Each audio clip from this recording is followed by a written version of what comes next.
मेरा पति साइड में था, एक इंसान आया, उसने उसको गोली मार दी। कल ये हत्या हुई है, इससे बड़ा कुछ नहीं हो सकता था, ये राष्ट्र के खिलाफ है।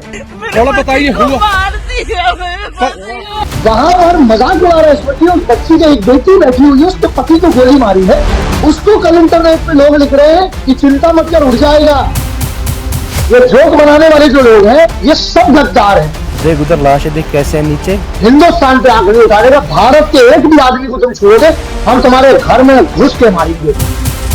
क्या आपने बोला था कि ये पीछे जो लगे हुए हैं वो ऐसे ही नहीं आए, वो हम अपनी काबिलियत पे लेके आए हैं। मैं चुनौती देता हूँ, इसमें से जो पीछे जितनी भी चीजें लगी उसमें से एक खरीद के दिखा दे, पैसों में नहीं आती, जो पैसे रुपये से भी खरीदे जाते। तो मेरे पास एक अथॉरिटी, मैंने उखाड़ा है, दे डॉक्टर PhD सर्टिफिकेशन कोर्स करके बैठा हूँ इजराइल से, काउंटर टेररिज्म, काउंटर इंसर्जेंसी और साइबर वॉरफेयर की बात कर रहा हूँ मैं।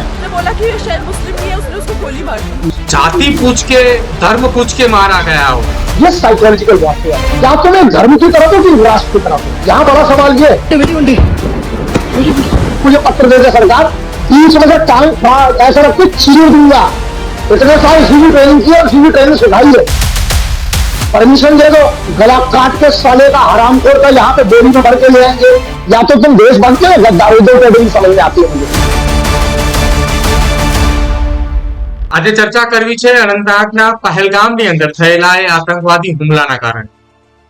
એ હુમલાની અંદર દેશની અંદર આ સૌથી પહેલો એવો અને ખતરનાક હુમલો છે કે જેમાં પ્રવાસીઓને નિશાન બનાવે અને હદ તો આ આતંકવાદીઓની ત્યાં સુધી ગઈ કે આ તમામ આતંકવાદીઓએ એ મારેલા તમામ લોકોને તેમના ધર્મને, તેમની જાતિ પૂછીને મારવામાં આવે અને આ જ મામલે કેન્દ્રીય ગૃહમંત્રી અમિત શાહ અને દેશના વડાપ્રધાન એક હાઈ લેવલ બેઠક પણ કરી રહ્યા છે અને ત્યાં ઘટના સ્થળ ઉપર જઈને દેશના ગૃહમંત્રીએ મુલાકાત પણ લીધી અને પરિવારજનો સાથે પણ મુલાકાત લીધી। દેશનું ગૃહ મંત્રાલય અને આર્મી એવું કહી રહી છે કે આનો વળતો પ્રત્યુત્તર પણ મળશે અને એવો પ્રત્યુત્તર મળશે કે જેને જોઈ ફરી એક વખત આ પ્રકારનું નાપાક હરકત કરવાની કોશિશ આતંકવાદી ના કરે। आज मुद्दाने लईने चर्चा करवी छे। ग्रांड मास्टर सिफूजी मारी साथे जोड़ाया छे। सर स्वागत है आपनु न्यूज रूम में। सौथी पहला तो सर सबसे पहले ये जानना है, कल आपने एक वीडियो बनाया था, उस वीडियो में मैंने पूरा वीडियो कल मैंने तकरीबन 3 से 4 बार देखा। उसमें आपकी एक बात मेरे को यहाँ पे छू गई कि आपने बोला था कि ये पीछे जो लगे हुए हैं वो ऐसे ही नहीं आए, वो हम अपनी काबिलियत पे लेके आए हैं। जब हम अपना दिखाने आएंगे तो कुछ बचेगा नहीं। जी प्रदीप, देखिए इसके 2 तरीके जो कल मैंने बोला, मुझे बहुत मजबूरी में बोलना पड़ा। कई बार क्या लगता है ना, जैसे आप मीडिया के तो आप नीचे कभी कभी कमेंट पढ़ोगे तो आपको लगेगा हम लड़ किसके लिए रहे हैं, मतलब आप बात किसकी उठा रहे हो। आप बात अगर उठा रहे हो किसी की, अगर उनको ही कीमत नहीं है तो फिर क्या मतलब, और इनको गद्दार क्यों ना कहा जाए। अगर कोई आदमी गद्दारी वतन से कर रहा है तो हम उसको गद्दार क्यों ना कहें। कैसे गद्दारी के नाम है। जब मैंने कहा कि मेरे पीछे क्या लगे, इसका मतलब है मैं कहता हूँ कितने भी बड़े अरबपति खरबपति का, किसी व्यापारी का, किसी का बाप कितना भी बड़ा आदमी, मैं चुनौती देता हूँ, इसमें से जो पीछे जितनी भी चीजें लगी उसमें से एक खरीद के दिखा दे, पैसों में नहीं आती है, ये पैसे रुपये से भी खरीदी जाती है। इसके लिए ना हमने भी वहां जा जाकर ट्रेनिंग दी है, हमने जा जाके वहां मेंटोरिंग की है, और वही हमारे स्पेशल फोर्सेस कमांडो जिनके साथ, और सीधी सी बात है इंटरनेट को जगह नहीं है जहां पर इन सब चीज का बखान किया जाए। लेकिन गुस्सा तब आता है जब लोग बोलते हैं ना कि अरे आप इस बारे में, इस विषय पे बात कर रहे हो और इस विषय पे अथॉरिटी। अबे अथॉरिटी क्या चीज है। भारत की बहन बेटी बच्चों के ऊपर गोली चलती है। पहली बात तो अगर मान लीजिए मुझे कोई ज्ञान नहीं भी है तो क्या मेरी जिम्मेदारी नहीं है भारत को लेके, क्या मेरा राष्ट्र के प्रति कोई जिम्मेदारी नहीं है। वहां पर मजाक उड़ा रहे हैं, उस बच्ची की एक बेटी बैठी हुई है, उसके पति को गोली मारी है, उसको कल इंटरनेट पे लोग लिख रहे हैं, मजाक उड़ा रहे हैं उसका कि चिंता मत कर, उठ जाएगा। अरे वो तो उसको मतलब बहुत सारे जोक बना रहे हो।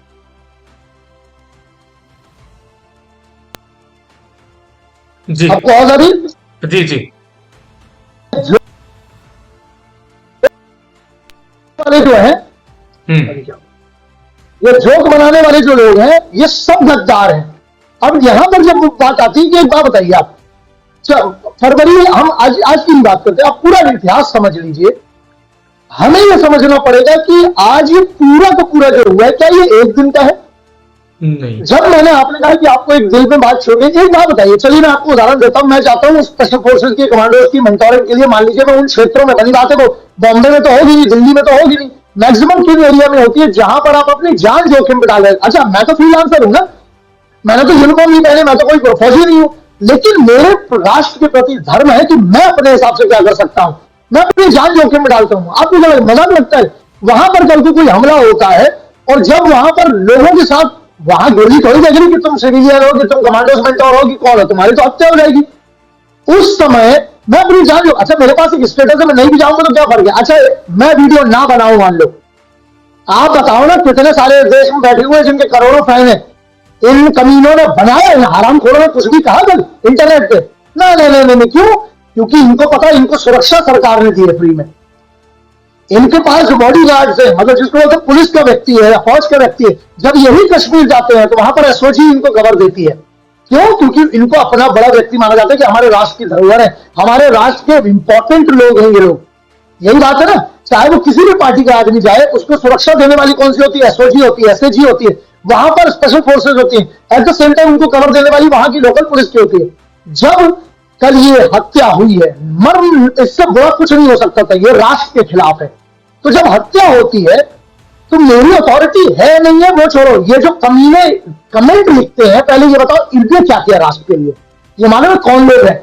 ये वही लोग हैं जो इंतजार करते हैं कि किसी भी मुद्दे पर जिस पर कोई ज्ञान नहीं है, ये भारत का अपमान कर सके।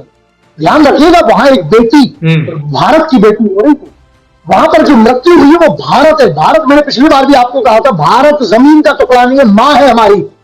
इसके लोगों को सुरक्षा ही नहीं। एक बात है, ये तो सीधा सीधा प्रश्न है राज्य सरकार से, केंद्र सरकार से, कि अब इससे बड़ी आपके ऊपर चुनौती नहीं, इनको घर में घुस के जवाब देना पड़ेगा, पीतल ठोकना पड़ेगा इनके अंदर, इन हरामखोरों के अंदर। क्यों? क्योंकि अब बात यह आई है कि उनने चुनौती दी है घर में आके। सीधी बात कर रहे थे, मैं भरोसा रखता, मेरे को घंटा फर्क नहीं पड़ता कौन क्या सोचता है। सामने वाले ने अगर तुम्हारी कॉलर पकड़ी है, थप्पड़ मारा, हाथ काटो साले का। कोई भी ऐसी बात करी, बीच में साला तलवार डाल दो, चीर दो साला, तब इनको समझ में आएगा हिंदुस्तान पे आंख नहीं उठाएगा। भारत के एक भी आदमी को तुम छुओगे, हम तुम्हारे घर में घुस के मारेंगे। और ये जो डिबेट पे एक और चीज है बहुत इंपॉर्टेंट, डिबेट पे बड़े सारे एक्सपर्ट आ गए, मैं क्यों नहीं जाता हूं? 1 to 1 बात करना है तो करो बे। मेरे को जो तुम्हारे डिबेट में 10 लोग बैठे हुए अपनी अपनी बकैती कर रहे हैं, अपना अपना ज्ञान दे रहे, घंटा ज्ञान है तुमको, वो बताएंगे स्ट्रेटजी। क्या है स्ट्रेटजी? हिंदुस्तानी फौज में तो स्ट्रेटजी, भारत में नेशनल सिक्योरिटी एडवाइजर है, पूरी की पूरी कमेटी है, उनके अंदर में 4 डिप्टी नेशनल सिक्योरिटी एडवाइजर्स है, वो बहुत ज्यादा अपना काम जानते हैं। इंटेलिजेंस ब्यूरो है, RNAW, हमारे पास ऐसी यूनिट है, स्पेशल ऑप्स यूनिट है, काउंटर इंटेलिजेंस यूनिट है, हमारे पास मिलिट्री इंटेलिजेंस है, डिफेंस इंटेलिजेंस एजेंसी है, इंट कोर है। इनका काम है इंफॉर्मेशन गैदर करके, पिछली बार जो करना था कर दिया ना। बस एक वादा कर सकता हूं, क्योंकि इनको बहुत अच्छे से अंदर से इतने साल से जानता हूं, 30 साल इसी में बिताए हैं मैंने। जब ठोक दिए जाएंगे ना, उसके बाद जो तुमको बर्बादी करना इंटरनेट पे करो। अभी ना बैठकर ये मत बताओ मीडिया वालों कि हाँ सुनो ये यहां पर आ गए हैं, राष्ट्रीय राइफल मूव कर रही है, वहां से एसओजी आ गई है, सीएपीएफ की बटालियन के करीब, क्यों गद्दारी कर रहे हो वतन से हरामखोरो? सीधा बोल रहा हूं मीडिया वालों को, अबे क्यों हरामखोरी कर रहे हो? इसी चक्कर में 26/11 में तुम्हारे कारण हमारे बच्चों के, हमारे स्पेशल, हमारे कमांडोज के, एनएसजी के जो बंदों की हत्या है, उसका केस इन पर चलना चाहिए मीडिया वालों पे। अपनी स्ट्रेटजी जब तुम बताते हो तो तुम अपने शत्रु को अलर्ट कर रहे हो। मैं आप उससे 50 बार पूछ रहे हैं कैसे करेंगे, क्या करेंगे, मैं कौन होता हूं? उसके लिए लोग बैठे हुए हैं। अगर मुझे 0.1% मान लो जानकारी भी है तो मैं गद्दार नहीं हूं कि मैं आपको बताऊंगा मीडिया पे बैठ के, क्योंकि मीडिया का मतलब क्या है? सामने वाली पार्टी भी देख रही, सामने के लोग भी दिख रहे हैं। तो इसलिए मेरा सिंपल, कल में जो कहा था, मेरे पास एक अथॉरिटी, मैंने उखाड़ा है बे, डॉक्टर PhD सर्टिफिकेशन कोर्स करके बैठा हूं इजराइल से, काउंटर टेररिज्म, काउंटर इंसर्जेंसी और साइबर वॉरफेयर की बात कर रहा हूं मैं। इतने सालों से कहते आया हूं मैं, साइबर वॉरफेयर में ठोको इन लोगों को। तो इसलिए प्रदीप बहुत गुस्सा है, मतलब मैं तो आपके सामने फिर भी भाषा बहुत संभाला हुआ हूं, वरना इनको मेरे सामने पड़े ना, या फिर मुझे पत्र दे दे सरकार, बीच में से टांग ऐसा रख के चीर दूंगा। इतने साल सीवी ट्रेनिंग की और सीवी ट्रेनिंग सिखाई है। अब चर्चा नहीं, इनके पर्चे खोलो, इनके घुस के ठोको इनको सालों को। सर पहली बार ऐसा हुआ है कि जब प्रवासियों पे हमला हुआ है जम्मू कश्मीर में, कश्मीर ऐसी जगह है कि वो माना जाता है कि वही स्वर्ग है।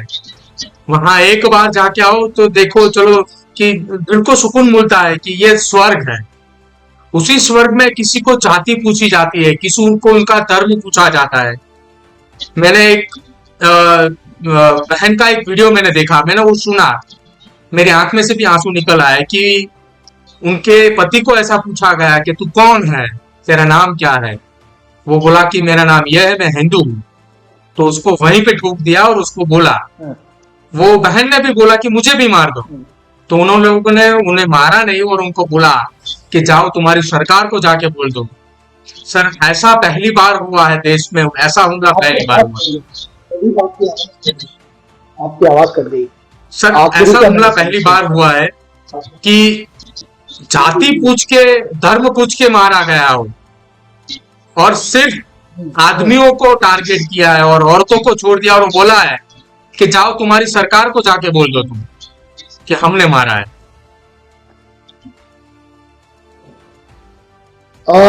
बप्पा रावल के समय पे क्या हुआ, जब मोहम्मद बिन कासिम, मैं आपको पूरा समझा, अगर आप इसको समझ गए तो सब समझ गए, क्योंकि आपके थ्रू हम सिर्फ इसलिए नहीं बैठे ना किसी की बुराई, पहले तो हमें अपने आप की गलतियां समझना पड़ेगी, हमको क्या गलतियां इतिहास में हुई है। जब मोहम्मद बिन कासिम को वहां से उम्मेद खलीफा ईरान का मोहम्मद बिन कासिम को भेजता है, राजा ताहिर से हारने के बाद, आपके ही क्षेत्र की बात है, राजस्थान, गुजरात, हरियाणा, पंजाब की बात है।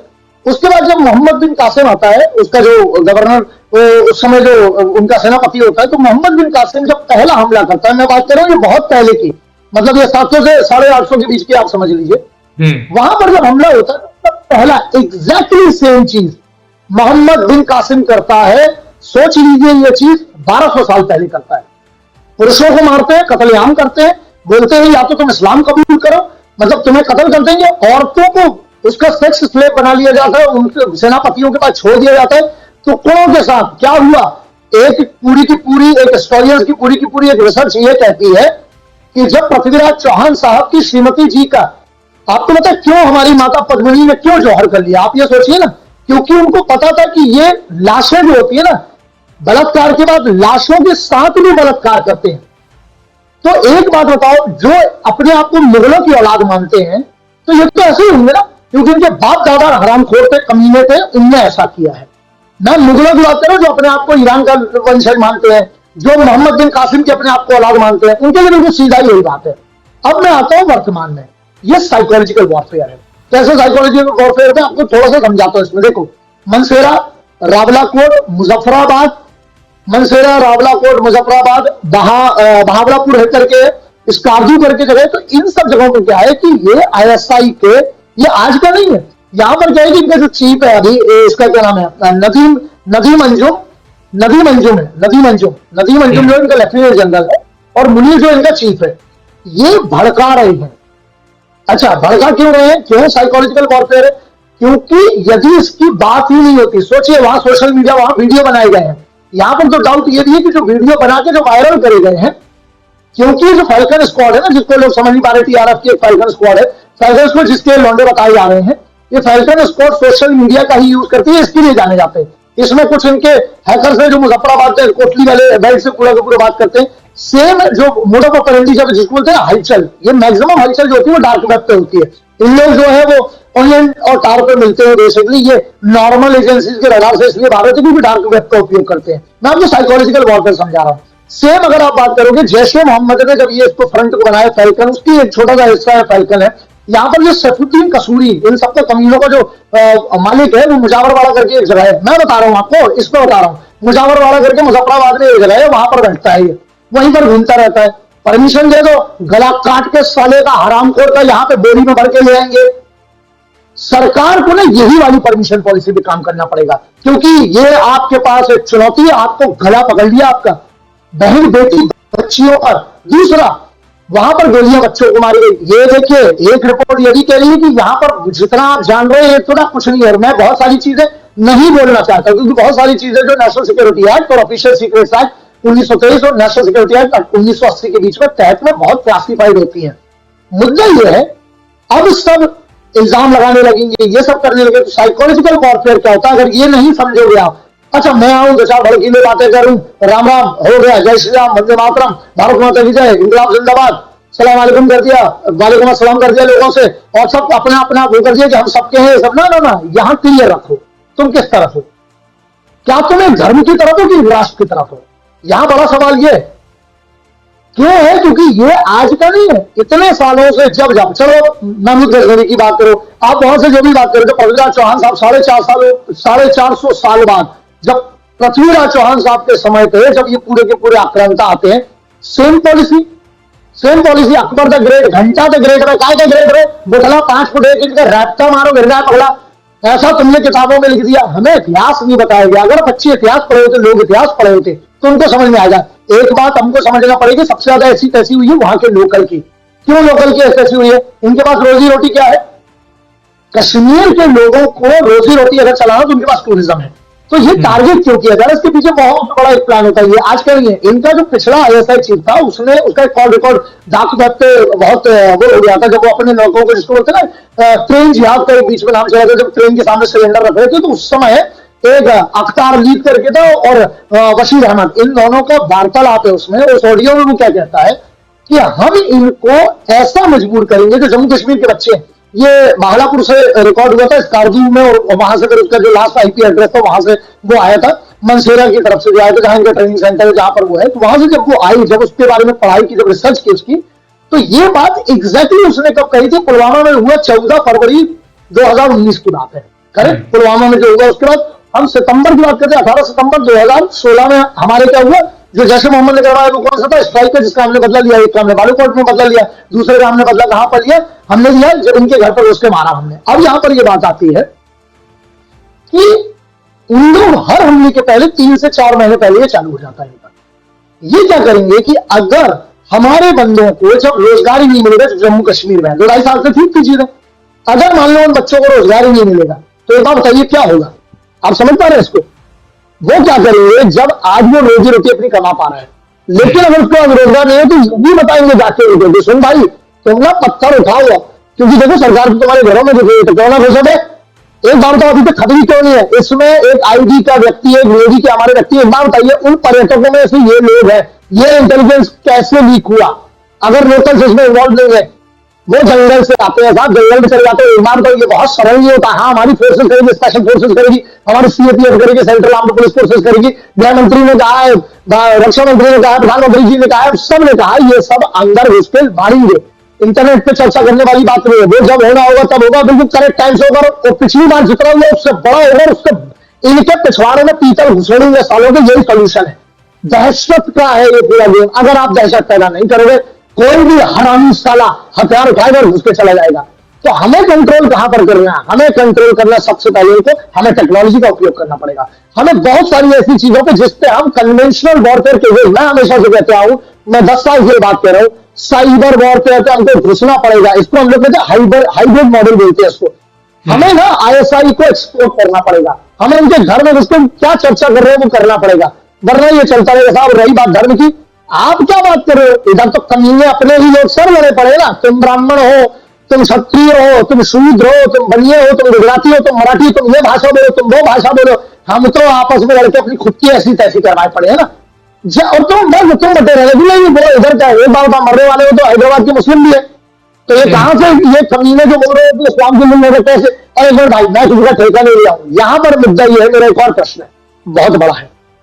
जो पढ़े लिखे मुस्लिम हैं, जो अपने आप को भारत का देशभक्त मानते, मैं कईयों को जानता हूं, इनने सबने कंडेम किया, इनने सोशल मीडिया पे भी पोस्ट किया, लेकिन मैं कर रहा हूं, ये इतना छोटा नंबर क्यों है? जो मुस्लिम को लगता है ये बात गलत है, वो क्यों नहीं आके इसका विरोध करते हैं? क्योंकि अब सवाल तुम्हारे इस्लाम पर है, मेरा नहीं। मैं तो सनातन धर्म है, मैं अपने सनातन धर्म की बात कर सकता हूं, मैं अपने धर्म की बात कर सकता हूं, मैं तुम्हारी तरफ से बात नहीं करूंगा। लेकिन मैं ये कहना चाहता हूं, मैं देशभक्त मुस्लिमों को अब आह्वान करता हूं, उठो, आपको गलत को गलत कहना पड़ेगा, वरना कह रहा हूं तुम्हारी छवि बर्बाद हो रही है। इन कमीनों के चक्कर में भारत के अंदर का माहौल खराब हो रहा है, और ये इतना खराब ना हो जाए कि जो दुश्मन चाहता था, जो अंग्रेज करके गए थे पॉलिसी बांटने वाली, ऐसा ना हो जाए कि फिर से गृह युद्ध की स्थिति हो जाए और आपस में ही लड़ मरे सब लोग। मैं नहीं चाहता हूं, मैं चाहता हूं शांति रहे, मैं चाहता हूं इकट्ठे हो जाओगे। आतंकवादी के खिलाफ क्यों नहीं बोल पाते हो? तुम, मेरे लिए राष्ट्र पहले आता था, उसके बाद कुछ भी आएगा। मेरे बाबा, मेरा परिवार, सब कुछ, सबसे पहले राष्ट्र आएगा। तो प्रदीप मिलना तो पड़ेगा, वरना ये रायते का समंदर हो जाएगा। सर एक आखिरी सवाल है आपसे, ईंट का जवाब पत्थर से जो देने आएंगे, अमन की शांति चाहिए हमको वो कश्मीर चाहिए जो हम बोलते हैं कि कश्मीर एक स्वर्ग है। अमन की शांति वो कश्मीर में कैसे होगी? ईंट का ऐसा जवाब पत्थर से कब और कैसे मिलना चाहिए सर, कि ये जो हुआ है वो आखिरी बार, अब की बार कभी ऐसा कुछ ना हो। देखिए प्रदीप, बहुत सादा सा है। भारत सरकार के गृह मंत्रालय, रक्षा मंत्रालय, उसके साथ साथ जो फॉरेन अफेयर्स है, आपको ये समझना पड़ेगा। बड़े शांति से बात समझाना चाहता हूं, फिर मैं बताऊंगा मेरे मन में क्या है।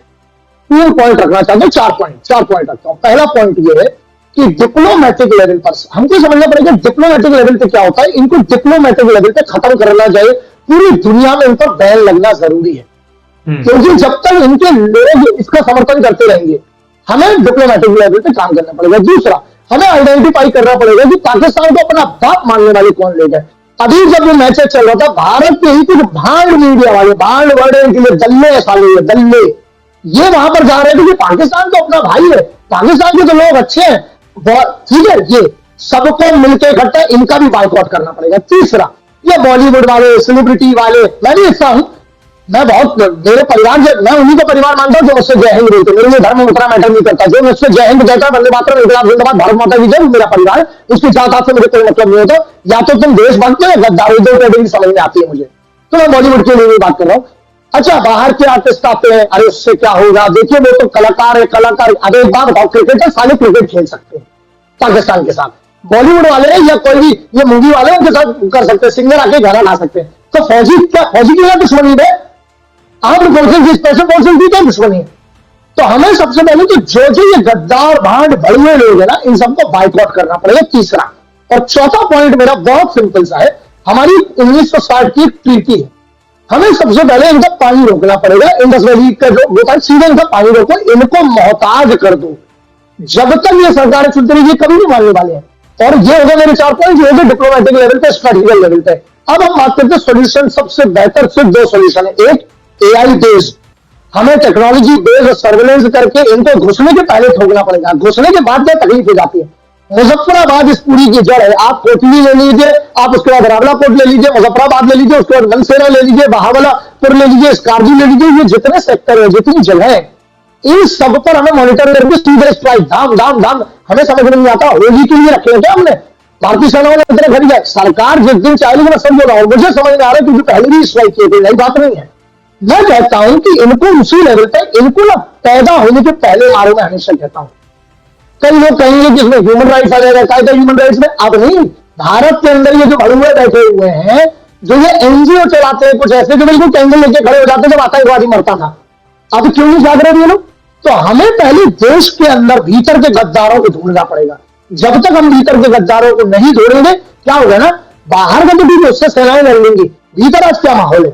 तो भीतर के वालों को आइडेंटिफाई करो, सबको राष्ट्रीय सुरक्षा कानून में उठा के, नहीं है जेल की जगह मुझे बता दो, मैं अपनी जमीन दे देता हूं, बढ़िया जेल बना के इनको ना, इनकी अच्छे पिछवाड़े तोड़ो सालों के, इनके पिछवाड़ों में मारो, तब समझ में आएगा। एग्जाम्पल सेट करिए, जो आतंकवादियों का समर्थन करे पहले उनकी धोखाई करो, देश में नंगा करके सालों को, पब्लिक में मारो सालों को, और पूरे देश में बड़े बड़े शहरों में घुमाओ, लाइव इसका टेलीकास्ट करो। क्यों?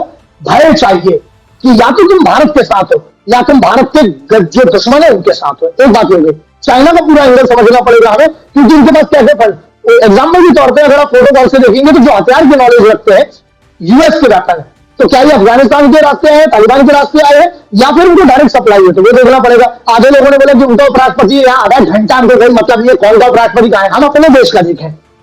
अगर नहीं समझ रहे, प्रेसिडेंट रूल लगाइए, सीधे राष्ट्रपति शासन बंगाल में, और राष्ट्रपति शासन लगना चाहिए सीधा कहां पर, यहां पर। आप आर्म्ड फोर्सेज को, सीएपीएफ को दे दीजिए, इंटेलिजेंस यूनिट हमारी बहुत तगड़ी है, मिलिट्री इंटेलिजेंस, काउंटर इंटेलिजेंस, एंट कोर है, डीआईए डिफेंस इंटेलिजेंस एजेंसी है, पूरी खबर है। स्टेट कोऑर्डिनेट कर लेता तो इतना होता भी है। स्टेट और सेंटर में जिसका फेलियर, उसको जिम्मेदारी तो लेना पड़ेगी, चाहे वो पुलवामा वाला, चाहे उरी वाला हो, चाहे कोई जो जिम्मेदार है, नंगा करके पहले उसकी चमड़ी छीनो साले की, उसको लाइव करो पूरे चैनल्स पे लाइव, उसके बाद उसको ना पिछवाड़े में गोली मारो साले को, कि ऊपर भी जाके बताए कि कहां पिछवाड़े में गोली पड़ी थी उसको।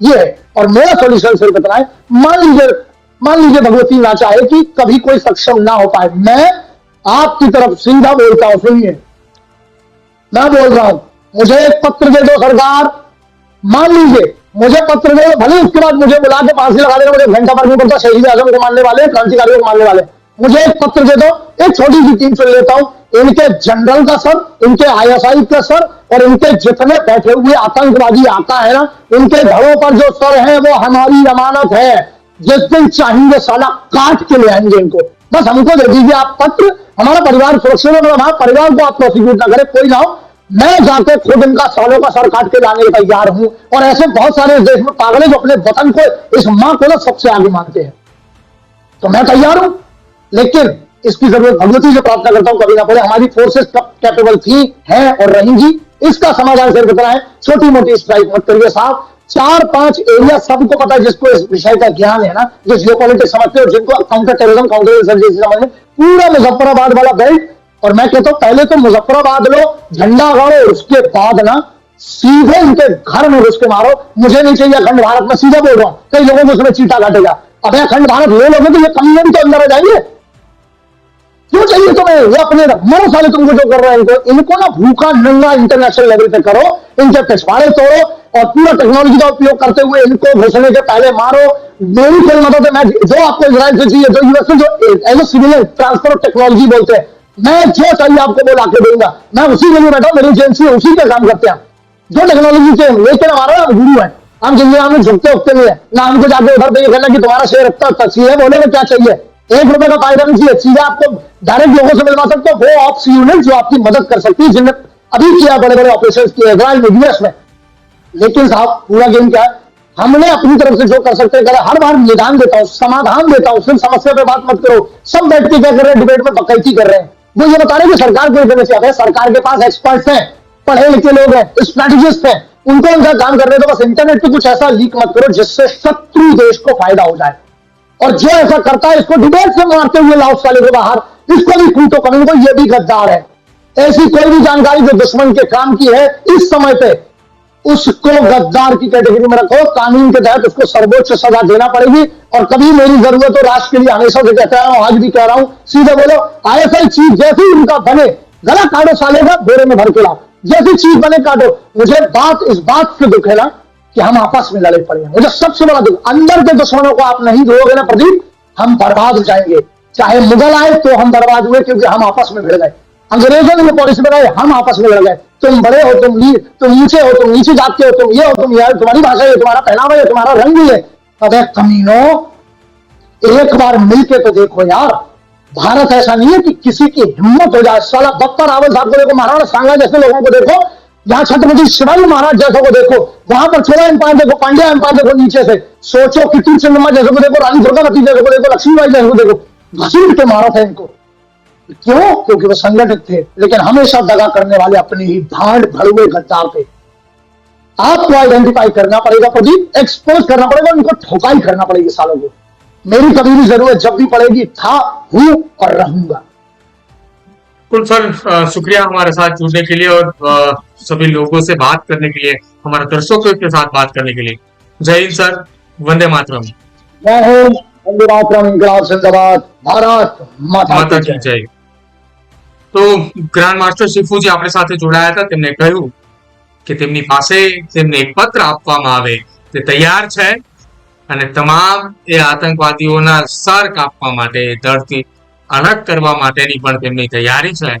અને આ નાપાક પાકિસ્તાનની આ જે હરકત છે, આતંકવાદીઓની જે હરકત છે, તેમને તેમના જેવો જ જવાબ અહીંયાથી આપવો પડશે અને એક વાર જવાબ આપીને જુએ તો ફરી એકવાર દેશ સામે આંખ ઊંચી કરીને પણ નહીં જુએ।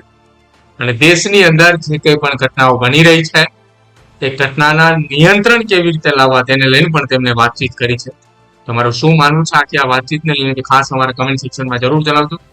જોતા રહેજો ન્યૂઝરૂમ। નમસ્કાર।